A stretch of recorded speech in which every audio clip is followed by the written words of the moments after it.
देखिए, गवर्नमेंट ने, prime minister Shahbaz शरीफ ने फौरी तौर पे एक कमेटी तश्कील दी जिसमें जितनी भी आपकी इकोनॉमिक मिनिस्ट्रीज हैं, उसमें आपकी फाइनेंस है, कॉमर्स है, इंडस्ट्रीज है, फूड सिक्योरिटी की है, पावर डिवीजन है, पेट्रोलियम है, वो डेली बेसिस पे इन चीज़ों को रिव्यू कर रही है, स्टॉक टेकिंग कर रही है कि आपकी एनर्जी सिक्योरिटी है, फूड सिक्योरिटी है, आपकी इकोनॉमिक सिक्योरिटी को ओवरऑल जायजा लेके कि हमें क्या पॉलिसी ट्वीक्स करने की ज़रूरत है। एक तो इसका आपने कहा कि हमने क्या प्लान बनाया, तो हम इसको चीज़ों को मॉनिटर भी कर रहे हैं और उसके साथ साथ फैसला साजी भी कर रहे हैं, और जहां हमें पॉलिसी ट्वीकिंग की ज़रूरत है हम वो भी कर रहे हैं।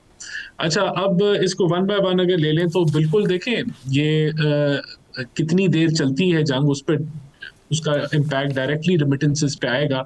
और फिर ये जितनी भी इकोनॉमीज हैं जिसमें सऊदी अरेबिया है, यूएई है, कतर है, कुवैत, बहरीन, जहां एक बड़ा पाकिस्तानी डायस्पोरा बैठा है, तो इन सारी इकोनॉमीज पे कितना इम्पैक्ट आएगा। ऑब्वियसली ये इकोनॉमीज भी फाइट करेंगी कि ये सस्टेन करें और वॉर के बाद ये अपना मोमेंटम जो है वो जारी रखें, और उसके लिए उनकी हुकूमतें कोशिश करेंगी। तो ये एक ज़रूर इम्पैक्ट है कि अगर हमारी रेमिटेंसेज हर्ट होती हैं तो उसका इम्पैक्ट आपके एक्सटर्नल साइड पे आएगा। लेकिन ये भी देखने को है कि क्या होता है, हम इसको मॉनिटर कर रहे हैं।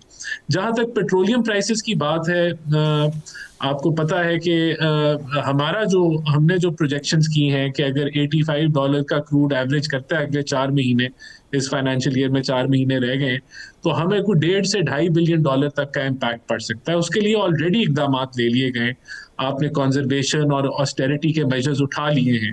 अब इसी तरह बेल्ट टाइटनिंग भी हुकूमत ने और चारों सूबों ने मिलकर की है कि हम अगर कोई इम्पैक्ट आता है नेगेटिव, तो उसको हम अब्जॉर्ब कैसे कर सकते हैं या उसको हम मिटिगेट कैसे कर सकते हैं। तो वो प्लान तो ऑलरेडी इम्प्लीमेंट हो चुका है।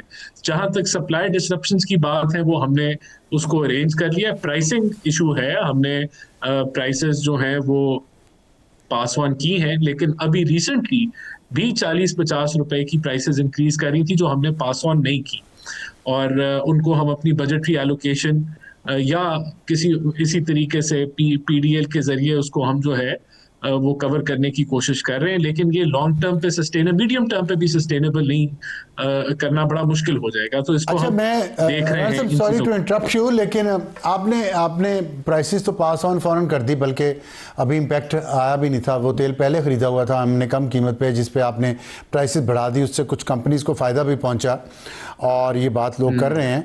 लेकिन जब आपसे दूसरी चीज़ें पूछी जाती हैं तो आप कहते हैं अभी हम असेस करेंगे, अभी देखेंगे, अभी क्या हो रहा है, शायद जंग रुक जाए, शायद जल्दी ख़त्म हो जाए। तो ये क्या वजह है? ये दो अलग अलग किस्म के सोच हुकूमत में क्यों है? फॉर एग्जांपल मैं कल पढ़ रहा था कहीं पे कि एक गल्फ़ कंट्री, चले मैं नाम नहीं लेता, वहाँ पे कुछ रेस्टोरेंट्स या होटल इंडस्ट्री की, कुछ टूरिज़म इंडस्ट्री से रिलेटेड कुछ आउटलेट्स बंद हो गए हैं, और जो वहाँ पे वर्कर्स हैं, जिसमें बहुत सारी तादाद पाकिस्तानियों की थी, उनको कह दिया गया कि आप जाएँ।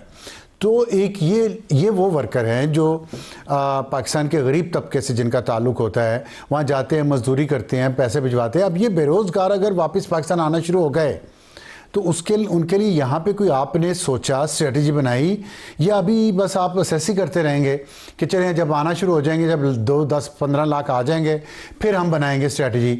और दूसरी तरफ क्या आप एक्सपेक्ट करते हैं कि जो अमीर लोग वहाँ पैसा लेके गए हैं वो पैसा वापस पाकिस्तान आएगा और उसको यहाँ पे किसी बेहतर तरीके से उसके इस्तेमाल के लिए कोई प्लानिंग, कोई स्ट्रेटजी?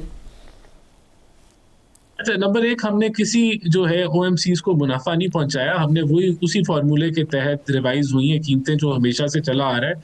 सिर्फ हमने वीकली रिवीजन की है बजाय के फोर्टनाइटली। और ये जो पहले वीक में जो इंक्रीज आया था ऑयल प्राइसेस, वो हमने पास ऑन किया, और जो दूसरे वीक में इंक्रीज आया था प्राइसेस का, वो हमने पास ऑन नहीं किया। तो ये ऑन रिकॉर्ड मैं आपको बताना चाह रहा हूँ कि, और ये जो आपको लग रहा है कि उनको कुछ स्टॉक्स में बेनिफिट हो गया होगा, वो ऐसे ना करें।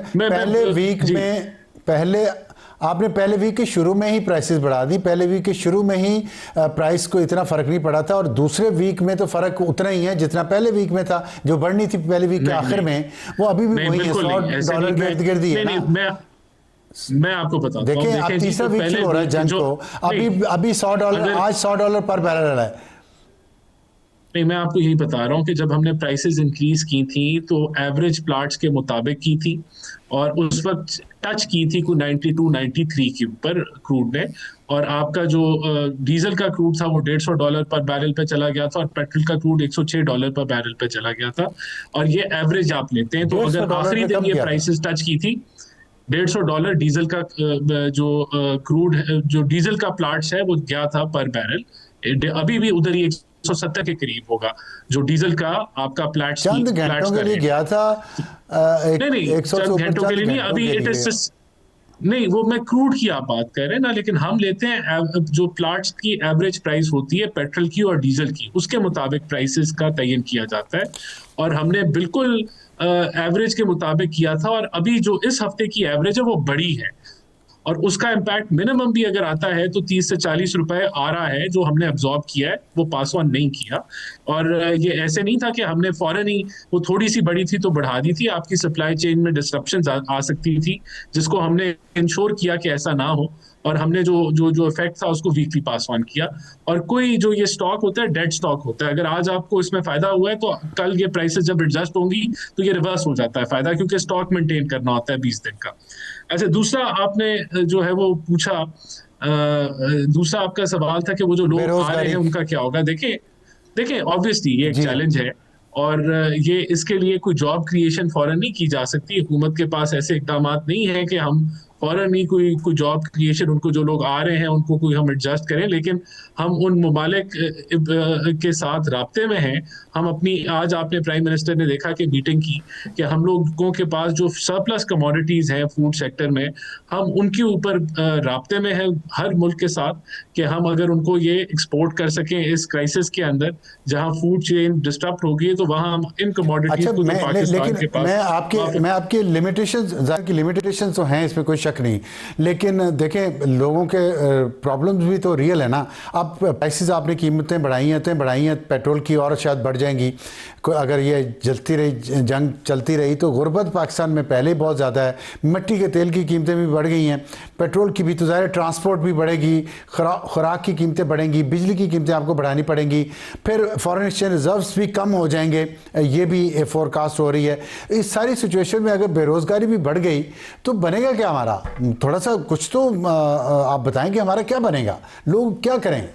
देखिए, इनको मैंने आपको बता दिया कि जो सबसे बड़ा चैलेंज था वो इंपोर्ट बिल के सर्ज करने से था, उसको हमने मिटिगेट करने के लिए ऑस्टेरिटी और ये सारे मेजर्स ले लिए। अब ये जंग है, इस जंग के अंदर एक क्राइसिस है, अगर तेल पीछे से महंगा हो रहा है तो हमारे पास उसको अब्सॉर्ब करने की एक लिमिट है, एक हद है, हम उसको एक हद तक कंट्रोल, चीजों को जो है वो मैनेज कर सकते हैं, लेकिन ऑब्वियसली उसका इम्पैक्ट आता है। उस इम्पैक्ट को हम किस पॉइंट ऑफ व्यू से देख रहे हैं? हम एक्सटर्नल बैलेंस के पॉइंट ऑफ व्यू से देख रहे हैं, हम फूड सिक्योरिटी के पॉइंट ऑफ व्यू से देख रहे हैं, हम इंडस्ट्री कॉमर्स के पॉइंट ऑफ व्यू से देख रहे हैं।